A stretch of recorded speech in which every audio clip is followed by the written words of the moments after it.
তো hello friend, good morning. তো দেখো আবার একটা ভিডিও নিয়ে চলে আসলাম, নতুন ভিডিও। এটা আগে অনেকবার করেছি। তো যেহেতু শরীরটা ভালো নয়, তো ওই যে একই কথা বলি রোজ দিন এসে, যে অন্যরকম ভিডিও আমি করতে পারছি না, টাইম নেই। আজকেও সকাল থেকে প্রচণ্ড শরীরটা খারাপ। তো এখন বাজে বেলা 11টা। তো এই দেখো জল ঢালা ভাত নিয়েছি, আর এই যে পেঁয়াজ আর কাঁচা লঙ্কা টিপে নিয়েছি। তো ঠান্ডা জল দেওয়া ভাতই খাবো, মানে আজকে ব্রেকফাস্টে। খেয়ে তোমাদের সাথে একটু শেয়ার করব ইটিং শো ওপেন মাউথ, ঠিক আছে? ইটিং শো ওপেন মাউথটা করবো, আমার খাওয়াও হবে, ভিডিও বানানো হবে। তো আলাদা করে আর সময় আমি বের করতে পারছি না। তো চলো খাওয়া যাক।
তো ফাইনালি আমার ব্রেকফাস্ট করা হয়ে গেছে, আর তার সাথে ওপেন মাউথও করলাম।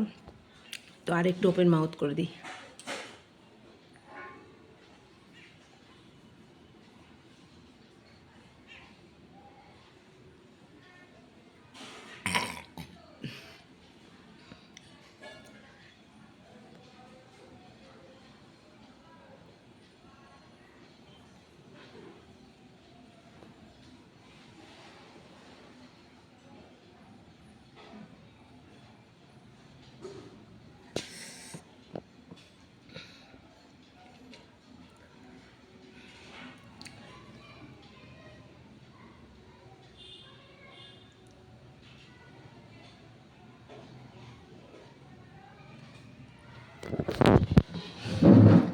ফাইনালি ভিডিওটা এখানে শেষ করছি। যদি ভালো লেগে থাকে লাইক কমেন্ট শেয়ার করো, ঠিক আছে? আমি একটু সুস্থ হয়ে নিই, ঠিকঠাক হয়ে নিই, তো আবার তোমাদের মনের মতো করে ভিডিও দেব। তো চলো আজকের মতো ভিডিওটা এখানেই শেষ করছি। আর তোমরা বেশি বেশি করে লাইক করবে, কমেন্ট করবে আর শেয়ার করবে। ওকে, তো চলো আজকের মতো টাটা।